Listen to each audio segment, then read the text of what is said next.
¿Cuánto le dan? Todo el mundo da amén, amén. Pero ¿por qué le damos gracias a Dios? Por lo más importante, creo que deberíamos dar gracias a Dios por la vida, ¿verdad? Es lo más grande que Él nos ha dado, la vida. Y no solamente la vida que caminamos, que respiramos, eso no me refiero a ese tipo de vida, sino que Él nos ha dado la vida eterna en Cristo Jesús. Esa es la mayor vida que Jesús nos ha dado y quiere que nosotros la disfrutemos viviendo con Él para el resto de nuestras vidas. O sea, que vivamos una vida eterna. Antes de tener una oración para el tema de esta mañana, voy a compartir con ustedes una pregunta. No me la hicieron a mí directamente, pero yo estaba ahí cuando la hicieron. Y yo quiero oír la respuesta. Me gustaría que ustedes me hicieran un input, me dieran qué ustedes piensan acerca de esa pregunta. La pregunta es la siguiente. Una persona que no le pide a Dios que lo ayude, bueno, tiene una necesidad, vamos a ver, tiene una necesidad, pero él no le pide a Dios que lo ayude. ¿Dios lo ayuda? ¿Qué ustedes piensan? Una persona que no le pida ayuda a Dios, él tiene una necesidad, pero él, no sé, será porque todavía no tiene una relación íntima con Dios. Hay muchas razones por las cuales la persona no le puede pedir a Dios específicamente que lo ayude. Pero la pregunta que quiero que ustedes me digan es si Dios ayuda a esa persona. ¿Ustedes creen que lo ayuda?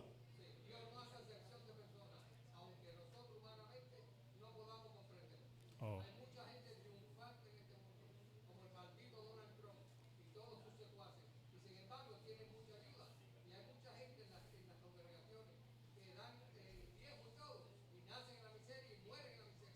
Entonces usted no me está respondiendo la pregunta.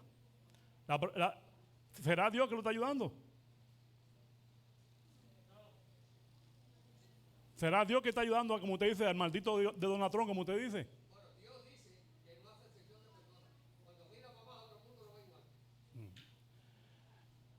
Voy a hacer la pregunta de otra manera. El ladrón en la cruz. Decimos que habían ¿cuántos ladrones? Y decimos que había uno bueno y uno malo. Yo nunca he visto un ladrón bueno. Pero decimos que el ladrón bueno porque se arrepintió, ¿verdad? Ya se conoció, se le dio el apellido del ladrón bueno. Por la manera en cómo reaccionó. La pregunta va a ser la misma, pero dicha ahora de esta manera. Si el ladrón en la cruz nunca hubiese expresado la necesidad que tenía de Jesús y le hubiese pedido a Jesús que le diera salvación, ¿Jesús lo hubiese ayudado? Si él no le hubiese pedido a Jesús y hubiese reconocido que Jesús es el Hijo de Dios, que estaba ahí en la cruz, y le hubiese pedido que se acordara de él cuando viniera en su gloria, ¿Jesús lo hubiera ayudado? ¿Jesús no lo hubiese ayudado? Parece que no estamos, algunos dicen que sí, unos dicen que no, otros ni saben lo que yo estoy hablando.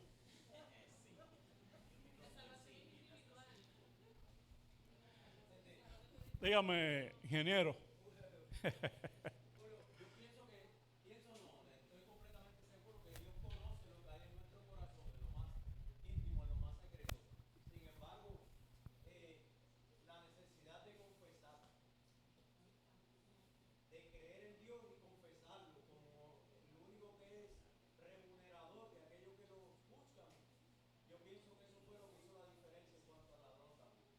¿Qué significa invocar el nombre de Dios? ¿Qué significa invocar el nombre de Dios? La Biblia nos dice, todo aquel que invocar el nombre de Dios será salvo. ¿Puede una persona ser salva sin invocar el nombre de Dios? Yo creo, en mi punto de vista, que hay muchas cosas que a nosotros nos pasan en la vida porque vivimos aquí en este mundo. Por ejemplo,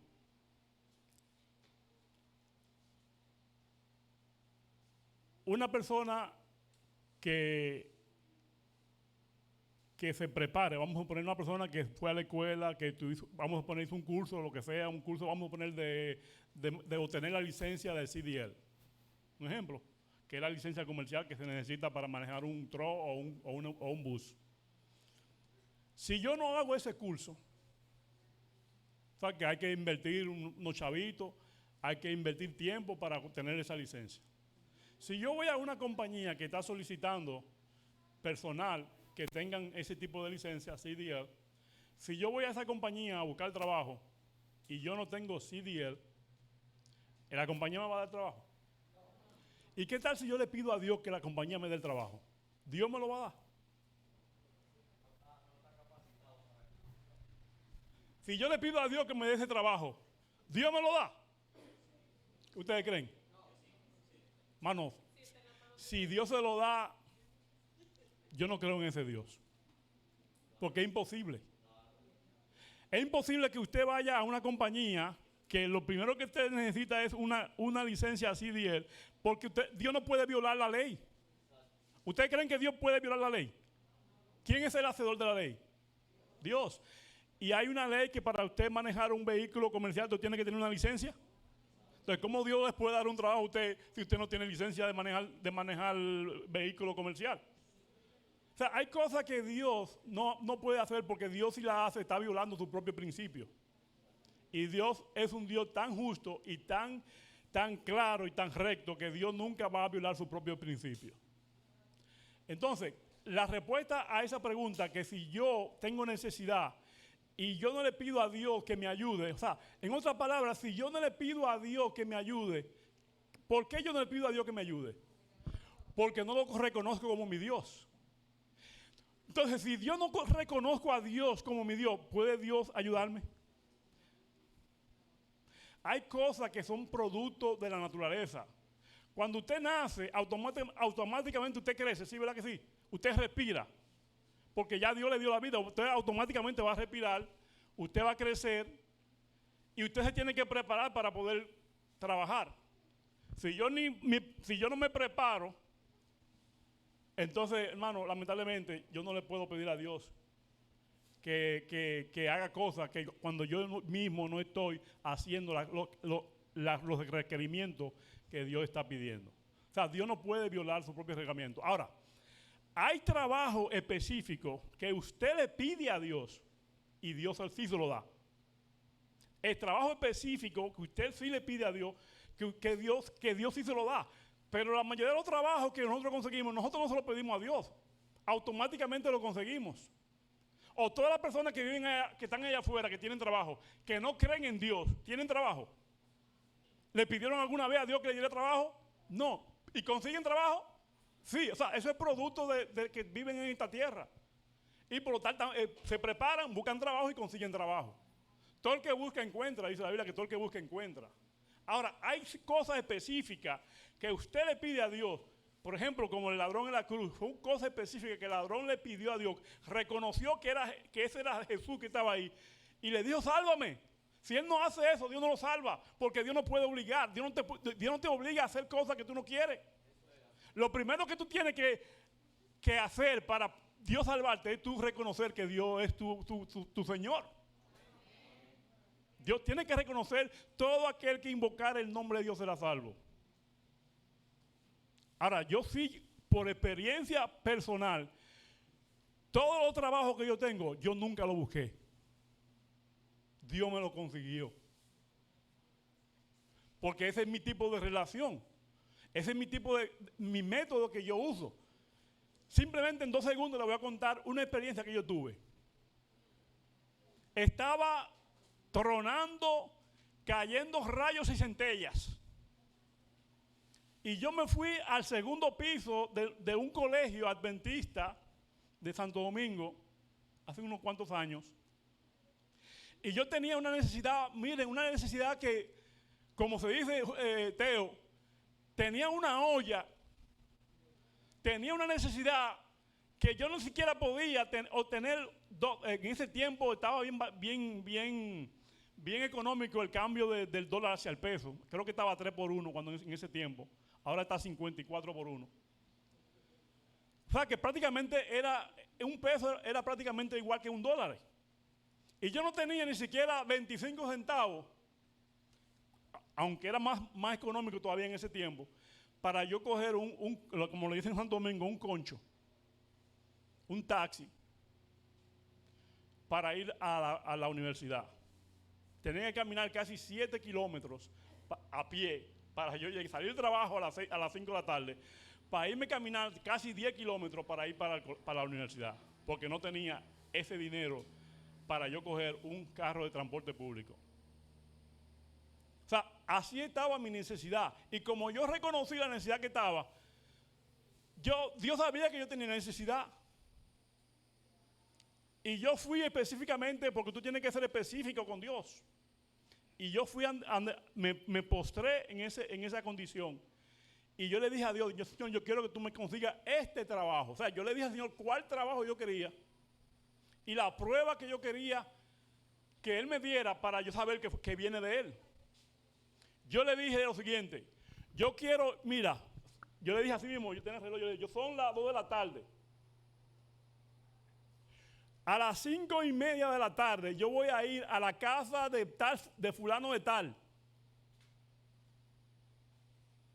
Lo que yo le estaba pidiendo a Dios para mí era imposible.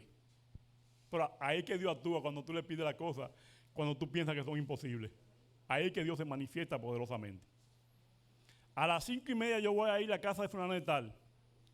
Cuando yo llegue a la casa de fulano de tal, yo quiero que él esté saliendo de su casa y se encuentre conmigo en el portón, o sea que allá se usa en la verja. Que él se encuentre conmigo en el portón, que nos encontremos, yo entrando y él saliendo, que nos encontremos los dos. Y que cuando él me vea en el portón, lo primero que él me diga, oiga, no que yo le voy a decir, lo primero que él me diga es, Julio, ¿quiere trabajar? Así yo se lo dije al Señor. Y me fui a mi casa. Yo oré, me derramé mis lágrimas al Señor y yo me fui para mi casa. Después que el aguacero calmó. Llegué a mi casa como esto de las 4:30. Cuando iban a ser las 5, porque yo tenía que caminar hacia la casa, eran como unas 5 cuadras. Cuando llegaron las 5, yo dije, Señor, aquí voy. Aquí voy para la casa de fulano de tal. Víctor, se llamaba Víctor, ya se me olvidó el apellido. Él era el jefe en una compañía del departamento de contabilidad. Y yo fui, Señor, aquí está, llegó la hora, voy para la casa de Víctor. Me fui caminando. Llego a la casa, el corazón empezó a hacerme así cuando estaba llegando. Y cuando voy entrando, llegando a la casa, la casa de Víctor, ya yo estoy aquí básicamente como a unos 10 pasos, 5 o 12 pasos de la casa, de la puerta. Víctor viene saliendo de la puerta principal de su casa. Dije yo, bueno, primer paso. Víctor viene y sale a la puerta del portón. Yo vengo y me encuentro con Víctor en el portón. ¿Y qué ustedes creen lo primero que Víctor me preguntó? Julio, ¿quiere trabajar? Yo le pregunto a usted, ¿yo soy profeta? Yo no soy profeta. ¿Yo podía adivinar esas cosas? No. ¿Quién me respondió mi oración tal como yo se la pedí? ¿Ustedes creen que fue Dios? ¿Sí o no? Ahora, ¿Dios me la dio porque yo soy una persona especial? No. Porque yo era el hijo, cuando eso no existía, lo que el hermano dijo, Donald Trump no existía, yo no era el hijo menor de Donald Trump. Yo no era nadie, simplemente una persona que había confiado en un Dios poderoso que sabía que podía responder oraciones. Y yo oré a ese Dios y ese Dios me respondió mi oración. Así yo te digo que si tú tienes una necesidad, no importa la necesidad que sea, Si tú tienes una necesidad, ¿a quién tú debes acudir? Al primero que debemos acudir es a Dios. Porque Dios sí tiene poder.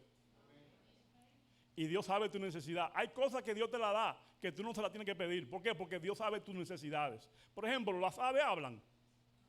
Los pájaros hablan. Y Dios no las alimenta. Las flores pueden ponerse bellas, ¿no? ¿Y quién le da la belleza a la flor? Dios. O sea, hay cosas que Dios la da sin necesidad de que tú se la pidas. O usted nunca se ha encontrado con una persona que tiene necesidad y sin que esa persona le pida a usted algo, una ayuda, usted no lo ayuda. ¿Por qué usted lo ayuda? Porque usted ve que tiene necesidad.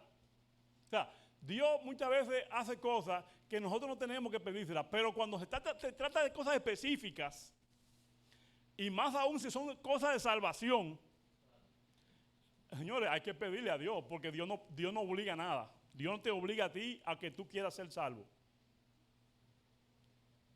Y nosotros estamos aquí en esta ocasión ahora es porque queremos ser salvos, ¿sí o no? Y todos nosotros le hemos pedido a Dios que nos ayude a salvarnos, ¿sí o no? Sí, le hemos pedido, porque si no le hubiésemos pedido no estuviéramos aquí. Ahora, el hecho de que nosotros le hayamos pedido a Dios que nos salve, solamente por ese hecho ya Dios nos va a salvar. ¿Qué ustedes creen? Por el simple hecho de que ya nosotros le pedimos a Dios que nos salve, ya Dios nos va a salvar por eso. Ya salvo, una vez salvo, siempre salvo. Ya no tenemos que hacer más nada. Ya le pedimos a Dios, invocamos el nombre de Dios, Señor, sálvame. Y ya automáticamente el Señor me dio salvación y ya soy salvo para la vida eterna. No, ¿verdad que no? Hay pasos, hay procedimientos que nosotros como personas tenemos que seguir, ¿sí o no? Sí. Y esos procedimientos, esos pasos, ¿dónde están establecidos? No son inventados por nosotros los humanos, están establecidos en la palabra de Dios. Están establecidos en la palabra de Dios. ¿Amén? Bien. El tema de esta mañana, no sé si es mañana o tarde ya porque no tengo reloj. Sí, tengo reloj, pero parece que voy a tener que cambiar la batería porque no me está trabajando. Trabajaba cuando salí trabajaba, pero no se paró, parece. Yo sé que esa no es la hora. ¿Qué hora es? Son ¿qué? Ay, mi madre. Me van a matar esta gente. Pero a mí me dieron el tema, me lo dieron tarde, ¿verdad? Ustedes no se preocupan por media hora, ¿verdad?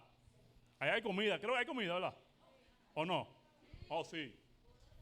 Pero vámonos primero para la comida, la primera comida, la principal. La comida espiritual, ¿verdad? El tema que he escogido en esta ocasión se llama, ¿quieren escucharlo? ¿Cuántos quieren escucharlo? ¿O no? A ustedes no les importa. Sí les importa, ¿verdad?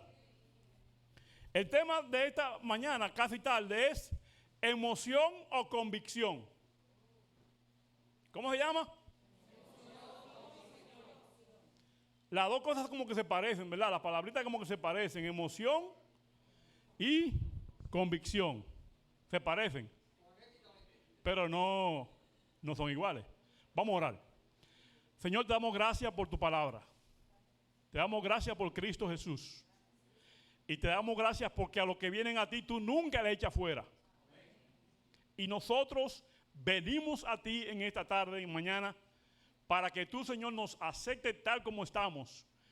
Pero cuando tú nos aceptas tal como estamos, no para que sigamos así, sino para que seamos transformados por tu gracia.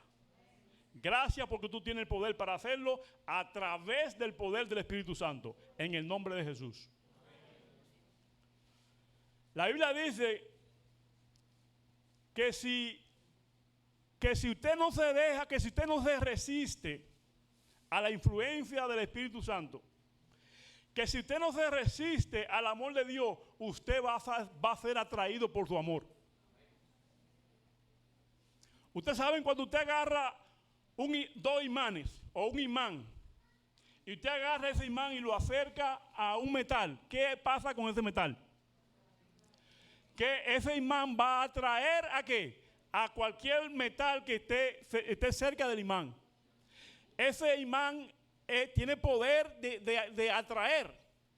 Déjeme decirte que nosotros creemos en un Dios que tiene más poder que cualquier imán. Y si nosotros no nos resistimos al amor de ese Dios poderoso, nosotros vamos a ser atraídos a su gracia. Nosotros vamos a ser atraídos a su amor. Porque es imposible que nosotros, criaturas que salimos de las manos de Dios, no podamos resistir a un amor tan grande. Hay muchas personas que se resisten, la mayor parte de las personas de este mundo se resisten al amor de Dios, se resisten a la misericordia de Dios y después le quieren echar la culpa a Dios por toda la desgracia que hay en este mundo. ¿Cuántos millones de gente no están pasando hambre ahora mismo? Millones de personas pasando hambre, millones de niños pasando hambre, muriendo de hambre. Millones de personas sin trabajo, millones de personas que no pueden pagar la renta, millones de personas que no pueden comprar algo para comer, tienen que pedir asistencia. Y le echamos la culpa a Dios de que Dios no es amor porque Dios permite todas esas cosas. ¿Ustedes creen que Dios es culpable? Dios le dijo al hombre que se aparte de él. ¿Quién eligió apartarse del hombre? De Dios. El hombre. ¿A quién más le creyó el hombre? ¿Al diablo o a Dios? Le creyó más al enemigo que a Dios. Entonces, las consecuencias no se hacen esperar. Son producto del pecado. Somos producto de que nos hemos alejado de Dios y después le queremos echar la culpa a Dios de que Dios es un Dios que no le interesa el problema, la necesidad humana. ¿Ustedes creen que a Dios sí le interesa tu problema? A Dios sí le interesan tus problemas. A Dios sí le interesan tus necesidades. Lo que pasa es que si tú no quieres reconocer a Dios como tu Señor, entonces no le eches la culpa a Dios por tu problema. Ahora, si tú haces de Jesús tu Señor, si tú haces de Jesús tu Señor, si yo hago de Jesús mi Señor y yo tengo problemas, echémosle la culpa a Dios. Pero déjame decirte que joven fui y he envejecido y no he visto justo desamparado ni su simiente que mendigue pan. Entonces tenemos un Dios poderoso. Tenemos un Dios que se preocupa por nosotros. Cuando le reconocemos como dueño y Señor de nuestras vidas. Cuando le reconocemos como dueño y Señor de nuestras vidas, entonces le podemos pedir a Dios: Señor, ayúdame. Señor, no me dejes caer en tentación. Líbrame del mal. Señor, dame el pan nuestro de cada día. Perdona mis pecados. Cuando creemos en ese Señor, cuando Él es mi dueño, mi jefe, entonces le podemos exigir a Dios. Y yo te garantizo que Dios no te va a defraudar. Dios no te va a defraudar. Muchas veces nosotros cuando estamos en el horno de la prueba, cuando estamos en el crisol, que es la vasija donde cae donde cae el oro puro, cuando se le da fuego, que cae la pureza cae en ese crisol. Cuando estamos en ese momento ahí de horno, ahí muchas veces se sabe quién es cristiano y quién no. Ahí es que se sabe si tú crees que Jesús es tu Señor o si tú le vas a echar la culpa a Dios porque está pasando por ese momento. Cuando Job, ¿ustedes recuerdan a Job? Cuando Job estaba en esa prueba, cuando Job estaba en ese horno de presión de sus amigos, en ese horno de presión de la sociedad que le decía que él era un pecador, que le decían que era una persona que era un hipócrita, que le decían que él se creía santo. Y le vino a Job una sarna, como dicen los dominicanos, una raquiña, que tenía que coger tusa para rascarse. Y lo que uno que encontraba era crítica de sus compañeros de la iglesia. Crítica: yo sabía que tú te eras un santo, tú eres un pecador escondido, agachadito. Y ahora estás recogiendo la consecuencia de tu pecado. Así es que nos atacan, hermanos, cuando viene la dificultad de nuestra vida. Los hermanitos de la iglesia son los primeros que nos atacan. Tu hermano de la iglesia es el primero que te ataca. Ese se la quiere en santo, pero mira cómo está en olla. ¿Dónde está Dios? Lo que pasa es que Dios se ha apartado de él porque es un pecador. Job era un pecador, ¿verdad? ¿Ustedes creen que Job era un pecador? O esa cosa que le vinieron a Job era porque Dios quería demostrarle al universo quién era Job.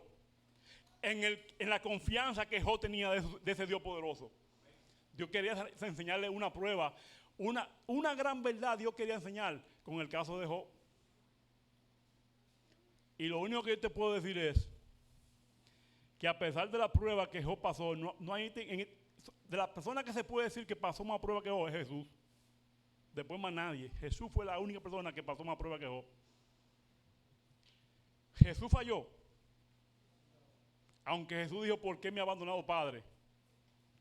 Pero Jesús no dijo eso convencido de que su padre lo había abandonado. ¿Ustedes creen que Jesús sabía o pensaba que su padre lo había abandonado?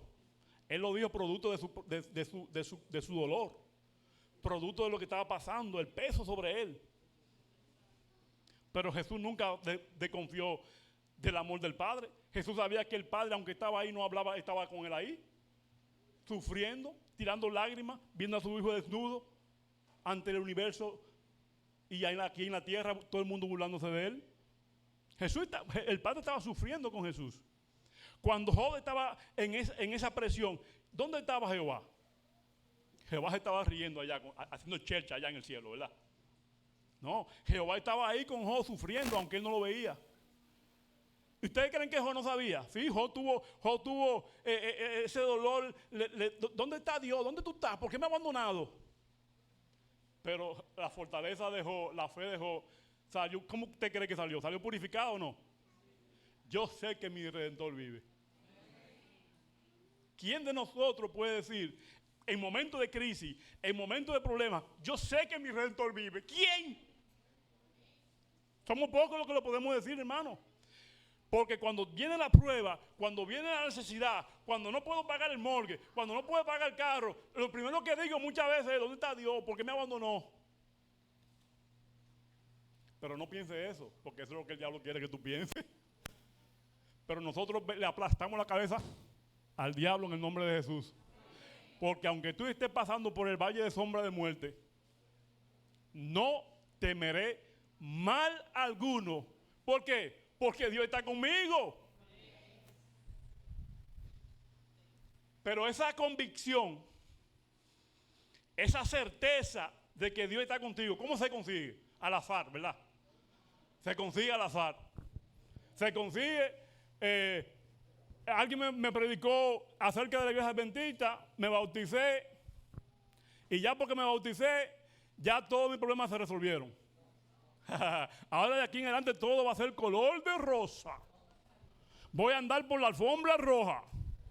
¿Por qué? Porque me entregué a Cristo, ya mis problemas se resolvieron. No, ahora que viene el fuete. ¿Qué es lo que viene ahora? Candela. ¿Por qué? Porque el diablo va hasta aquí. El diablo que está como león rugiente, el diablo no se siente contento cuando tú das un paso de aceptar a Jesús como tu salvador personal. Y el diablo ahora te va a atacar. Todos los trabajos que tú encuentres de aquí en adelante, lo primero que te van a decir, si tú no trabajas el sábado, no hay trabajo para ti. Ahí es que tú tienes que demostrar si es verdad que tú creíste en Dios por convicción o por emoción. Porque el 90%, déjame decirte, Castillo, que el 90% de la persona que se convierte por pura emoción. Yo hice un análisis a nivel secretarial de la iglesia, y en los últimos 4 años, de 500 personas que se bautizaron, cuando lo busqué en la iglesia, ¿dónde estaban? Si podía contar con esta mano izquierda, ¿cuánto quedaban en la iglesia? Era mucho. ¿Qué pasó ahí? ¿Qué pasó ahí? ¿Se convirtieron, se bautizaron por convicción o se bautizaron por emoción? Por emoción. Porque somos muy especialistas en emociones. Nos emocionamos cuando escuchamos un predicador, que hay muchos predicadores que son expertos en mover el asunto de la emoción. Y yo nunca estoy de acuerdo con eso, pero ese es su método, yo lo respeto. Pero a Dios no le gusta el asunto somos personas emocionales. Pero una cosa es que tú seas un ser emocional, porque somos físicamente emocionales. Una cosa es que tú seas emocional. Y otra cosa es que tú aceptes a Cristo por pura emoción. Porque cuando aceptamos a Cristo por pura emoción, esa emoción no dura mucho. Déjame decirte, por la experiencia que tengo, no dura mucho. Y te voy a contar el caso de un compañero. Se había bautizado 5 veces en la iglesia. Y un día fui a su casa a amonestarlo porque tenía a sus hijos y sus hijos, en vez de darle un ejemplo de cómo de respetar las cosas, los principios de la iglesia, por ejemplo, lo que los sábados nosotros tenemos el sábado para el Señor, para dedicárselo al Señor, él agarraba a sus hijos, lo estimulaba y se lo iba para jugar pelota. Y era coach de un equipo de pelota en sábado. Y cuando yo fui a amonestarle, como anciano, en el nombre de Jesús, porque yo no tengo que decir a ti lo que tú tienes que hacer con tu vida, pero es mi deber como anciano, como hermano, amonestar a mis hermanos, ¿verdad? No criticarlo, porque eso es diferente. No es criticarlo, es amonestarlo. ¿Entendimos, verdad, la diferencia? Cuando yo fui a amonestarlo, él me dijo, no te metas en mi vida es mía, yo soy el jefe de este hogar y aquí se hace lo que yo diga, no es el pastor ni tú. Y mis hijos y mi mujer tienen que hacer lo que yo diga. Es más, mi mujer, que era secretaria de iglesia en ese tiempo, él me dijo a mí, oiga lo que me dijo, yo lo consideré medio totado, Teo. Yo lo consideré medio totado. Porque él me dijo a mí, mira, esa mujer mía es secretaria de la iglesia y ella me tiene que decir a mí todo lo que se habla en la junta. Oye, me dijo así, ese descarado. Ella me tiene que decir a mí todo lo que se habla en la junta. Yo, ¿qué? Es un asunto confidencial. No, ella es mi esposa y ella me tiene que decir a mí todo lo que se habla en la junta, porque si no, ella sabe lo que le espera. Pero cada vez que hacían una campaña, el primero que estaba llorando como no sé, como que las lágrimas le salían y parecía un río. Llorando de arrepentimiento. Y ya lo conocían. Decían, ay, hermano, tan emocionalista. Se terminaba la campaña, se bautizaba y a las horas estaba en qué? Estaba haciendo lo mismo. ¿Ustedes creen que eso está bien? No está bien. Entonces, la pregunta que a nosotros deberíamos interesarnos ahora en este momento de la iglesia de Ley, la fe viviente. Si esa fe viviente que tenemos nosotros, hermana Cristina, esa fe viviente es una fe motivada por la emoción o es una fe motivada por la convicción.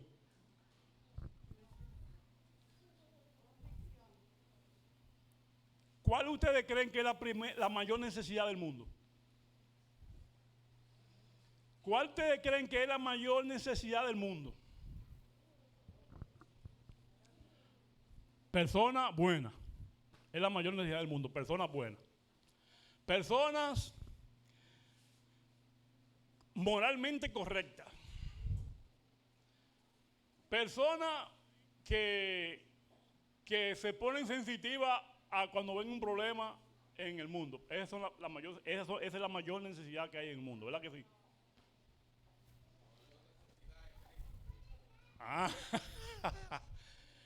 Muchas veces pensamos que el problema lo vamos a encontrar fuera, que la solución está en el presidente que vamos a votar. Trump, muchos lo odian y creen que esa es la solución de los problemas. Biden, muchos pensaron que era Biden la solución del problema y se han chaqueado todo, porque ha sido un verdadero desastre. Y no estamos hablando de política, estamos hablando de la realidad. En otras palabras, la solución el problema no es el comunismo contra el socialismo, o lo mismo, el socialismo contra la democracia. Si vivimos en un país democrático, todos los problemas van a estar resueltos. Nosotros vivimos en un país democrático hace 20.000 de años, todavía siguen los problemas iguales. El problema no está en que vivamos en un país socialista, porque mira Cuba, mira Venezuela, mira ahora Nicaragua y mira el otro ahora Colombia, que han votado por un presidente socialista. O sea, la gente cree que los problemas de este mundo, la solución está en la política. Y cada día nos chasqueamos porque la solución no está en la política. La solución no está en la educación que tú obtengas, porque hay muchos doctores en toda clase de cosas que yo ni sé que existían, profesiones raras que hay ahora.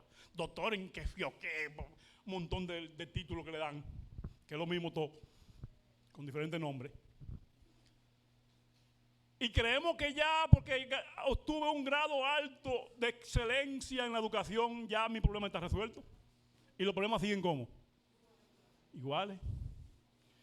Mientras más tecnología, la solución está en la tecnología. Y no hay una generación que haya tenido más tecnología que esta. Y los problemas cada día van de qué? De mal en peor. En otras palabras, el problema, la solución no está de un asunto de adentro hacia qué. De afuera hacia adentro. La solución la encontramos de adentro hacia dónde? Hacia afuera. O sea, que es un asunto de convicción. Por más que tú grites, por más que hables en lengua, por más que dance, por más que diezmo que dé, por más mandamiento que guarde, eso no te va a dar salvación.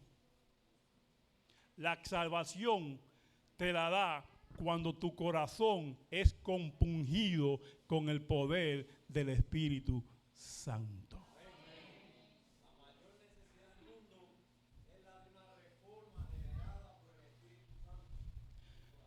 Yo le voy a hacer a ustedes aquí, gracias Castillo, lo que la sierva de Dios, ¿cuántos creen en la sierva de Dios? Amén. ¿Verdad?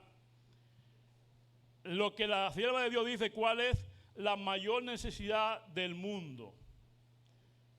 Ya ustedes lo han leído eso, yo creo que un montón de veces, pero yo me gusta repetir, porque a Julio le dicen el repetidor, una grabadora. En el libro La Educación, ¿dónde? En el libro La Educación, déjame buscarlo porque lo tenía aquí, ya se me fue de la pantalla. El libro La Educación. Escúcheme, hermano. La educación la tengo aquí. Vámonos al capítulo número 7.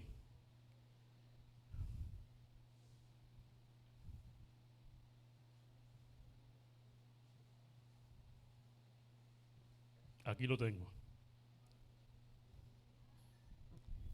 El libro La Educación, en el capítulo número 7.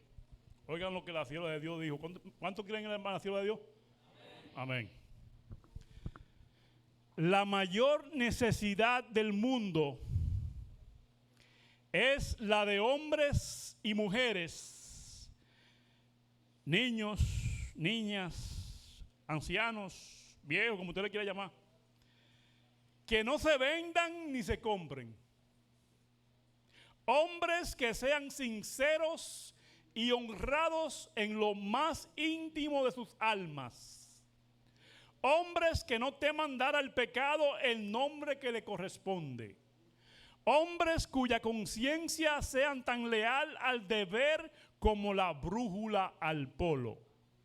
Hombres que se mantengan de parte de la justicia, aunque se desplomen los cielos.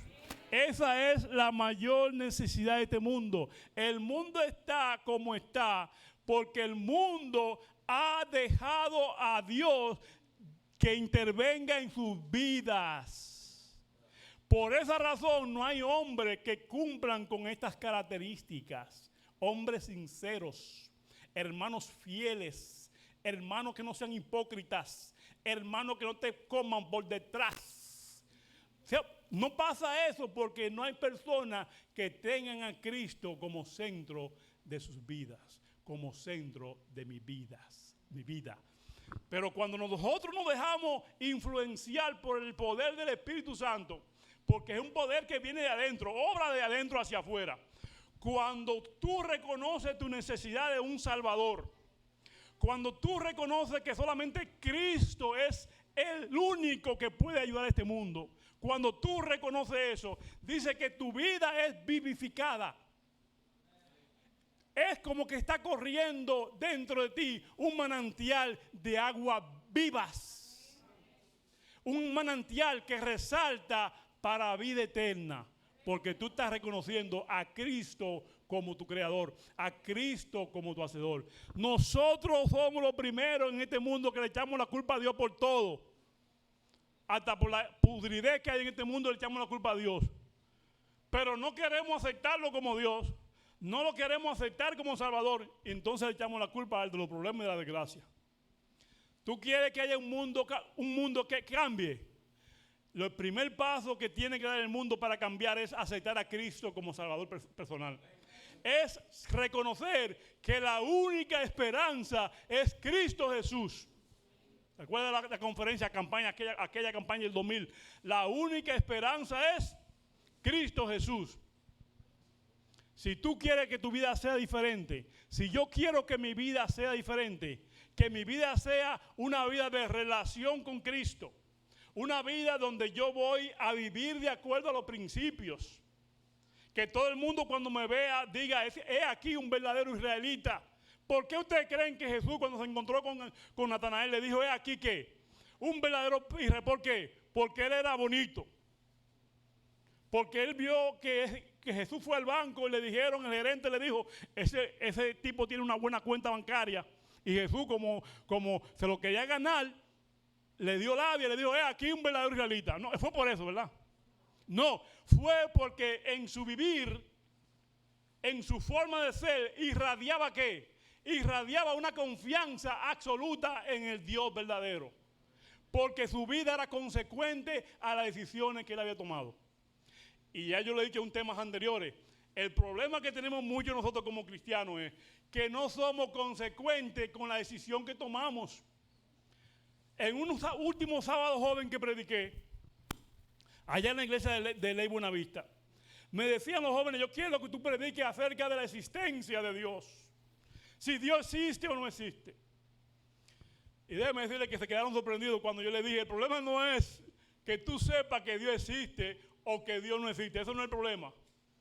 El problema es qué tú vas a hacer cuando tú decidas si Dios existe o Dios no existe. Porque déjame decirte, los ateos, y no te ofendas por esto, Cristina, lo digo.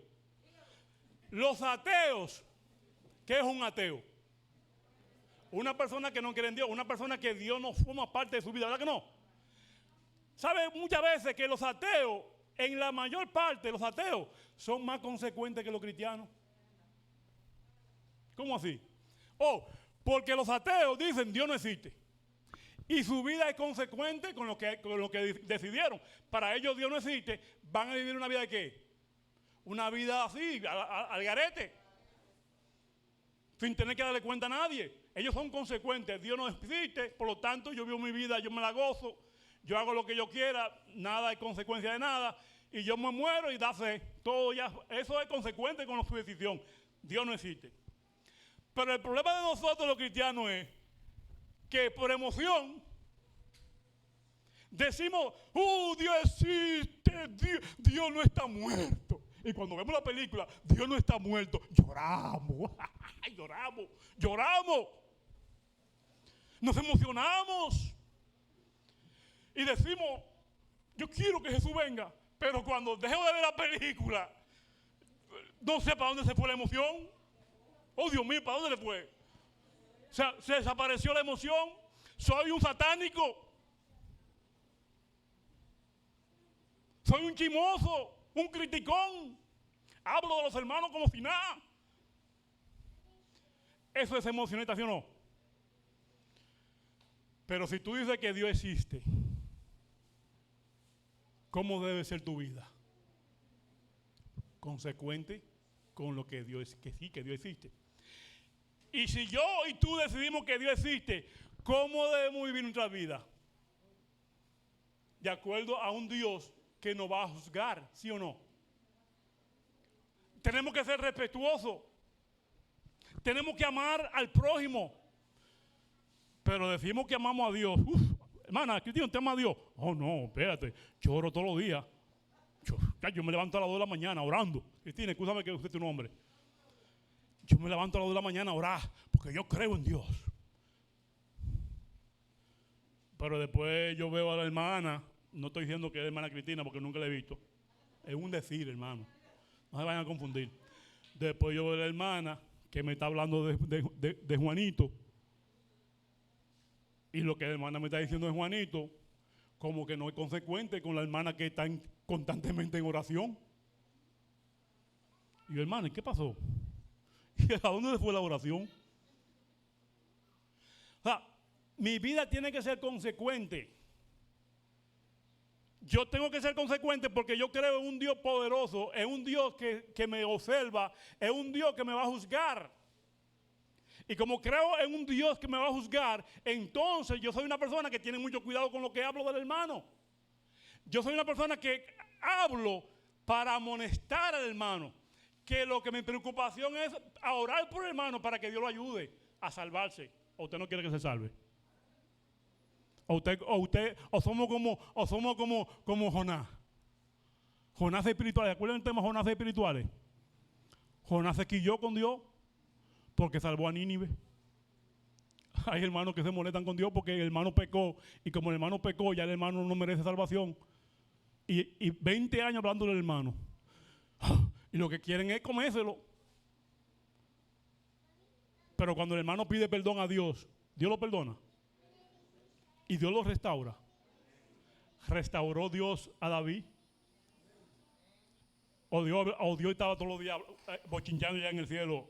Ese hipócrita, mira, cometió adulterio, mira. Pero hay hermanos que hacen eso. Y no estoy diciendo que son hermanos de aquí. Aquí yo no conozco a ningún hermano, Cristina, que haga eso, ¿verdad que no? Tú no conoces a ninguno. Qué bueno. Qué bueno, hermano. ¿Por qué? Porque lo que tal hacen, déjenme decirle que lo que tal hacen no van. ¿Para dónde no van? Yo creo que para el único cielo que van es para el cielo de la boca. Mano, esto no es para chiste. Yo no lo digo esto para que nos riamos, ¿verdad que no? Usted lo ve así. Esto es un asunto serio. La salvación hay que meditarla. Es con temblor y oración. Cuando yo escucho la palabra de Dios, yo lloro, canto y tiemblo. Pero no tiemblo de pánico. Yo tiemblo porque estoy delante de la presencia de un Dios santo, de un Dios justo. Hermano, hasta que nosotros nos reconozcamos la enormidad del pecado y la santidad de un Dios excelso, hasta que no reconozcamos eso, nuestra vida no va a cambiar. Pero cuando nosotros reconocemos que estamos ante la presencia de un Dios santo, de un Dios que le dijo a Moisés, ¿recuerdan ustedes lo que Dios le dijo a Moisés? ¿Qué le dijo? Quítate el calzado, porque el lugar que tú pisas, santo es. ¿Y cuál es el lugar que pisamos? Teo, muchas veces creo que el lugar que pisamos es solamente la iglesia. Como cuando ya yo dije eso, que cuando llegamos a la iglesia, ahí que tenemos que ser santos. Pero aquel lugar que está allá, aquella tierra que está allá, aquella tierra no es santa. ¿O ustedes creen que aquella tierra que está allá es santa? Donde está Dios, todo es santo. Y Dios está en todo lugar. ¿Qué ustedes creen? ¿Cuántos creen que Dios está en su casa? Entonces tenemos que ser santos en la casa. Dios está en la escuela. Tenemos que ser santos en la escuela. Y Dios está en la cocina. Tenemos que ser santos en la cocina. O sea, donde Dios está, santo es. ¿Por qué? Porque ya yo veo a Dios como mi Dios, como mi Señor, mi amo. Y Dios está conmigo en todo lugar que yo vaya. Entonces, donde quiera que yo vaya, mi calzado, cuando dice calzado, no significa solamente calzado físico. Es el calzado de mi vida. Que yo medite qué paso yo doy, qué hablo, qué escucho, qué veo. Hermano, a eso se refiere. Reconocer que Dios es un Dios santo. Reconocer que su ley es santa. Y como tanto, nuestra vida va a ser consecuente a ese Dios poderoso. Y termino con esto. Hay un calor bárbaro. Termino con esto. Vámonos al libro de Éxodo. Al libro de Éxodo. Porque este es un asunto que a mí me llama la atención. el libro de Éxodo en el capítulo 19. Ya esto es lo último, hermano, porque yo sé que ustedes están cansados, tienen hambre y todo ese asunto.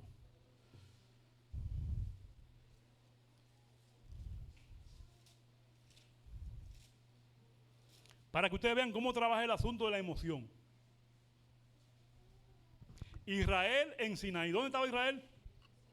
En el Sinaí. Ustedes saben que en el Sinaí fue que se dieron los 10 mandamientos, ¿verdad? Fíjense lo que pasó ahí en el capítulo 19. En el versículo número 3, dice así. Éxodo 19, versículo 3 en adelante, dice así. Y Moisés subió a encontrarse con Dios. ¿A dónde subió Moisés? A encontrarse con Dios al monte Sinaí, ¿verdad? Jehová lo llamó desde el monte y le dijo, oigan lo que le dijo Jehová a Moisés. Así dirás a la casa de Jacob y anunciarás a los hijos de Israel. Diles, vosotros visteis lo que hice con los egipcios y cómo os tomé sobre las alas del águila y los he traído a mí. ¿Quién libró a Israel de Egipto? Y lo trajo como si fueran águilas y lo llevó por el desierto y lo llevó al Sinaí. Y siguen diciendo. Ahora, dice el versículo 5, ahora pues, si dais oído a mi voz, y guardareis mi pacto, seréis mi especial tesoro sobre todos los pueblos, porque mía es toda la tierra. ¿Qué fue lo que Dios le dijo a Moisés para que le dijera al pueblo? Si os diereis oído a mi voz. Estamos escuchando la voz de Dios. ¿Qué significa escuchar la voz de Dios? Son para meditar, ¿verdad? Son como para temas futuros, ¿verdad? Si diereis oído a mi voz y obedeciereis mi pacto, o sea, que Dios hizo un pacto, ¿verdad? Vosotros seréis, ¿qué? Dice,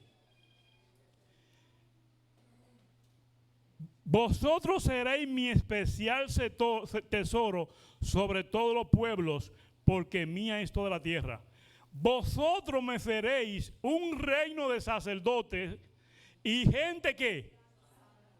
Estas son las palabras que dirás a los hijos de Israel. Mano, las palabras que Dios le dijo a Moisés que le dijera al pueblo de Israel fueron palabras específicas. Fueron palabras específicas. Palabras claras. ¿Ustedes creen que fueron claras? ¿Cuántos creen que fueron claras? Dios quería hacer un pacto con su pueblo, ¿sí o no? Dios quiere hacer un pacto con nosotros.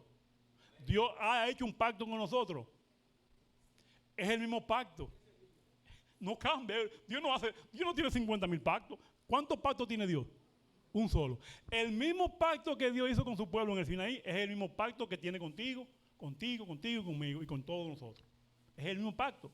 Si dieres oído a mi voz y pusiere atención, obediencia a mi pacto, y el pacto son los 10 mandamientos, vosotros seréis una nación que santa. ¿Usted es santo?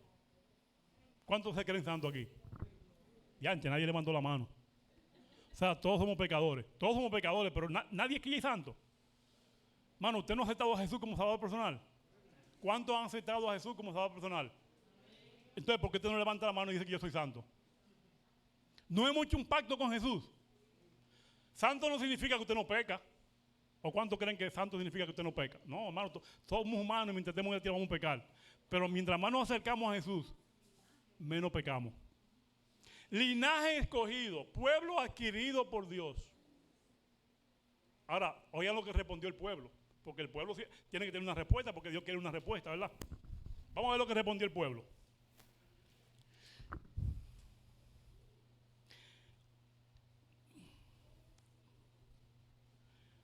En versículo 7. Entonces regresó Moisés, llamó a los ancianos del pueblo y expuso en su presencia todas estas palabras que Jehová le había mandado. ¿Y cómo respondió el pueblo? Dice, oigan bien, todo el pueblo respondió a una diciendo, haremos todo lo que Jehová ha dicho. El pueblo respondió ¿cómo? Teo, ¿cómo respondió el pueblo? Haremos todo, ¿cuánto? Todo lo que Jehová ha dicho. Mano, la historia nos dice que no pasaron 3 días y ya el pueblo estaba en apostasía, adorando un becerro. ¿Y qué pasó con lo que haremos todo lo que Jehová ha dicho? Le entró por aquí y le salió por aquí. Fue una decisión por pura emoción.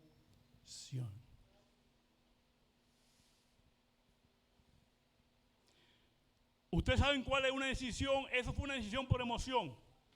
Y lamentablemente, hermano, no podemos cegarnos. La mayoría de nosotros actuamos por emoción. Lamentablemente. Ese es un asunto, es un problema que tenemos nosotros los seres humanos. Prometemos villas y castillos, no es tu castillo. Prometemos villas y castillas. Y tan pronto la persona dio la espalda, estábamos compadres. Yo dije eso, pero eso es para que él crea. Mano, ¿ustedes creen que a Dios le agrada eso? Esa fue la decisión del pueblo por pura emoción. Ahora, vamos a ver otra cosa que no la voy a buscar por falta de tiempo. Fue cuando, antes de Josué morir, ¿sabe quién fue Josué?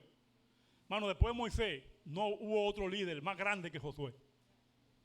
Bendecido, elegido por Dios, y siempre demostró confianza absoluta en Dios.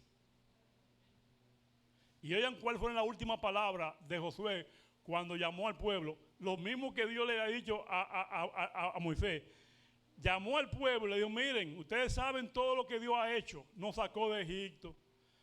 Los padres de nosotros estaban allá en Ur de los Caldeos. Dios los sacó de ahí, adoraban ídolos. Dios lo sacó, lo llevó, le entregó a la tierra de Canaán, Dios lo ha bendecido, fuimos esclavos en Egipto. O sea, hizo un recuento histórico de todas las maravillas que Dios había hecho a través de su pueblo. Y lo ingrato que su pueblo había sido, o había respondido. Pero él reconociendo eso, le dijo lo siguiente, y es lo que yo le voy a decir a ustedes, reconociendo toda la trayectoria de nosotros como pueblo, porque es la misma trayectoria de Israel, no es diferente, es la misma trayectoria. Ustedes pueden elegir a quién servir hoy. Porque él sabía que el pueblo que creía en Dios todavía estaban adorando ídolos. Todavía estaban en su casa llena de ídolos. Y creían en los ídolos cananeos, los ídolos egipcios. ¿Por qué? Porque decían que eran cristianos, que Dios era su Dios, pero por detrás adoraban ídolos. Lo mismo que hacemos nosotros. Somos cristianos, somos adventistas. Cuando salimos de aquí, nadie nos conoce. Parecemos a Jezabel. Y no estoy criticando a las mujeres que se pintan. Ese no es el punto. Pero que lo que quiere decir es que no nos reconocemos por la manera que hablamos, por la manera que nos expresamos, por la manera en cómo nos vestimos, por la manera en cómo actuamos en la vida. No nos reconocemos, no estamos demostrando que somos cristianos, no hemos demostrado que hemos hecho un pacto con Dios, porque allá afuera lo violamos, porque lo hacemos por emociones. Pero Josué reconociendo eso, ustedes pueden seguir su vida así, sigan adorando ídolos, no importa. Ustedes saben cuáles son las consecuencias, la misma consecuencia que de nuestros padres. Sigan adorando sus ídolos.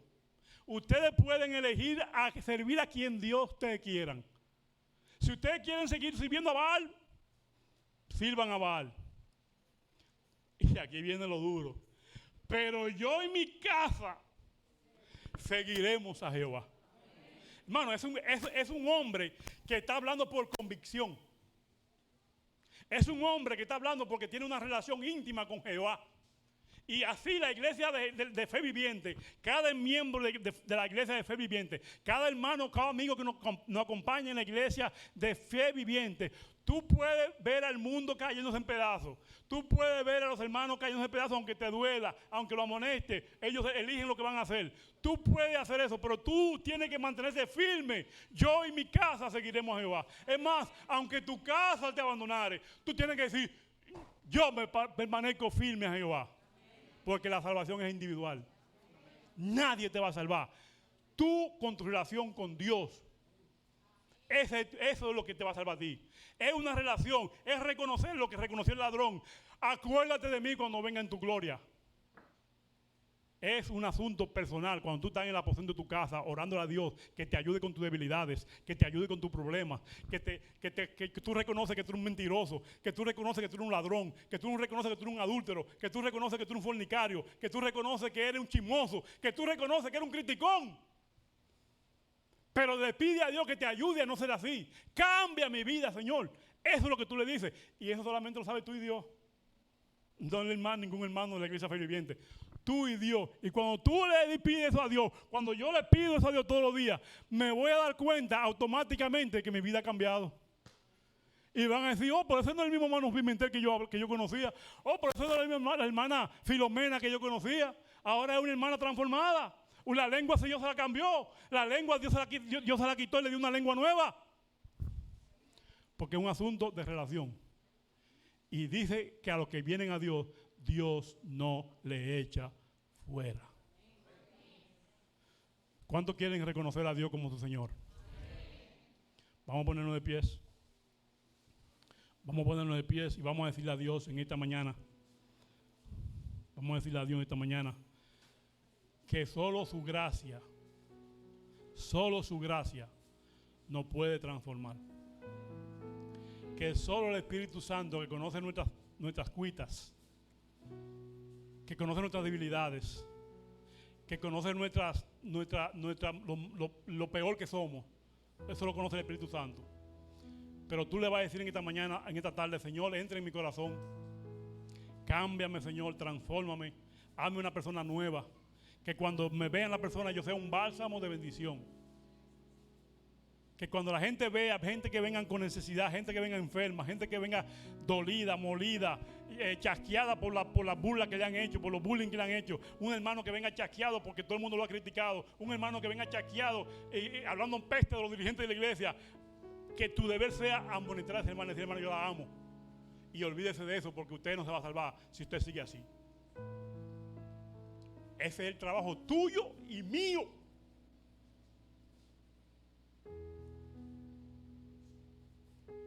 Pero eso solamente lo hacemos cuando reconocemos que Dios es nuestro Señor. Y me preocupa mi hermano, y me preocupa mi vecino, y me preocupa mi amigo, y me preocupa mi esposa, me preocupa toda la gente que está a mi lado. ¿Por qué? Porque yo me quiero salvar. Y cuando tú te quieres salvar, tú no quieres salvarte solo. Tú no eres como solo. Tú eres una persona que quiere que otros se salven, porque ese es nuestro deber, llevar la buena nueva de salvación a un mundo que perece en tinieblas. Nuestra vida tiene que ser diferente. Somos real sacerdocio. Somos gente santa. Vive tu vida como un santo. No es que te va a creer más santo que nadie, porque nadie es más santo que nadie. Pero santo es que reconocemos que vivimos ante la presencia de un Dios santo, de un Dios que se manifiesta y de un Dios poderoso para limpiarnos de toda maldad y de todo pecado. Eso es ser santo. Y este es el pueblo de los santos. Este es el pueblo de los santos, los que guardan los mandamientos de Dios y tienen el testimonio de Jesús. Y el testimonio de Jesús es el Espíritu que te convence de pecado, de justicia y de juicio. Hasta que no reconozcamos eso y vivamos una vida en consecuencia de eso, nuestra conversión va a ser pura emoción. Pero yo sé que aquí no hay emocionalistas, porque los emocionalistas no van para ningún lado. Pero los que han sido convencidos con el poder del Espíritu Santo, con esa fuerza explosiva del Espíritu Santo, van a ser transformados por ese poder. Van a ser atraídos al amor de Cristo y van a vivir su vida como que es el último día de su vida aquí en esta tierra, porque nos queremos salvar. Todos nos queremos salvar, ¿verdad? Que la gloria y la honra sea para Dios. Amante Padre, te damos gracias.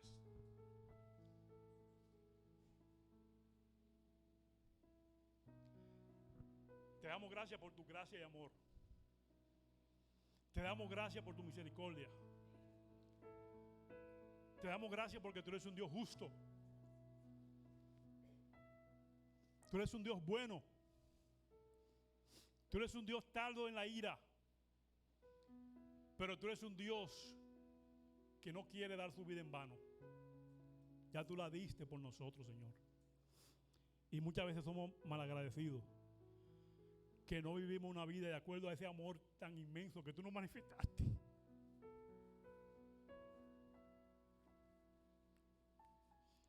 Vivimos una vida mediocre. Vivimos una vida de quejas. Vivimos una vida de murmuraciones.